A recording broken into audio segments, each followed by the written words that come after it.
முஸ்லிம் காங்கிரஸ் மக்கள் பணி செய்வதிலிருந்து அல்லது மக்களுக்கான அரசியலை செய்வதிலிருந்து எந்த இடத்தில் தடம் புரண்டதாக நீங்கள் நினைக்கிறீர்கள்? எல்லா இடத்திலும் திபினாகம சட்டம் கொண்டு வரப் போகின்ற போது அதனை முதலில் ஆதரித்தவர்கள் அவர்கள். இந்திய அரசாங்கத்துக்கு சிறுபான்மை கட்சிகள் எல்லாம் சேர்ந்து ஒரு கடிதம் அனுப்ப தெரிவித்தார்கள். உங்களுக்கு ஞாபகம் இருக்கும் நினைக்கின்றேன்.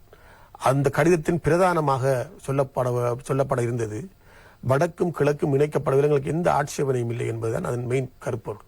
அந்த கடிதத்தை அனுப்புவதற்கு முற்பட்டார்கள். ஆகவே இந்தியா போன்ற ஒரு நாட்டுக்கு ஒரு முஸ்லிம்களின் தலைவர் என்ற அடிப்படையில், ஒரு சமூகத்தை பிரதிநிதித்துவப்படுத்துகின்ற ஒரு தலைவர் என்ற அடிப்படையில் முஸ்லிம் காங்கிரஸ் அந்த கூட்டத்தை தலைமை தாங்கியது. அவ்விடத்தில் பெரும் ஒரு சர்க்கிள் விழுகின்றார்கள். எங்களது வடகிழக்கு கிழக்கு மக்களின் அபிலாஷைகளை புறந்தள்ளி அவ்விடத்தில் ஒப்பமிட சென்றது ஒரு பெருந்தவறு. அவ்விடத்தில் நாங்கள் தவறு காணுகின்றோம். என்ன சேவை அதிகாரத்தில் இருந்த காலங்களில் என்ன சேவை அந்த மக்களுக்கு செய்திருக்கிறார்கள், என்ன உரிமையை பெற்றுக் கொடுத்திருந்தார்கள்.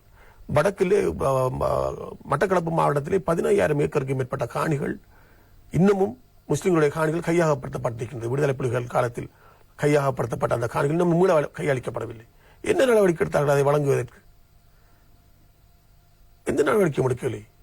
ஆகவே எல்லா இடத்திலும் உடைமையை பெற்றுக் கொடுக்கவில்லை, உரிமையை பெற்றுக் கொடுக்கவில்லை, குறைந்த அபிவிருத்தியாவது செய்து கொடுக்கவில்லை.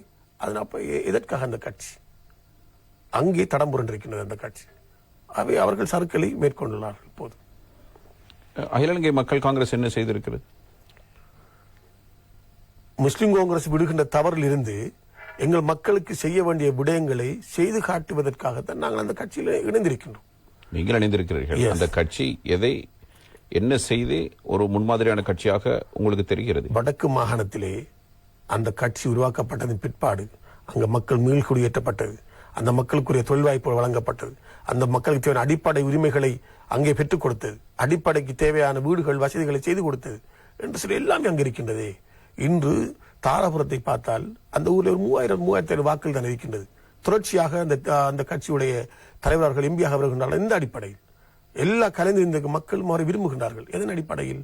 அவர்களுக்கு தேவையான பணிகளை இந்த தலைவன் செய்தான் என்ற அடிப்படையில் தானே மக்கள் அவருக்கு வாக்களிக்கின்றார்கள். ஆகவே இந்த கட்சி வடக்கில் முடியுமான பணிகளை செய்தது, ஏனைய மாவட்டங்கள் முடியுமான பணிகளை செய்வதற்காக எத்தனைத்துக் கொண்டிருக்கின்றது.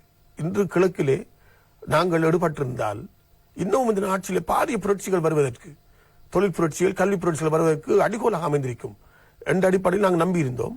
எதிர்காலத்தில் அதை அந்த கட்சியினூடாக நாங்கள் செய்வதற்குரிய சந்தர்ப்பம் எங்களுக்கு கிடைக்கும். ஆகவே முஸ்லிம் காங்கிரஸ் விட்ட தவறுகளில் இருந்து எங்கள் மக்களின் உடைமைகளையும் உரிமைகளையும் பாதுகாப்பதற்கு நாங்கள் இருப்போம். அந்த மக்களை மேம்பட்ட வாழ்க்கையை கொண்டு செல்வதற்கு நாங்கள் இருப்போம்.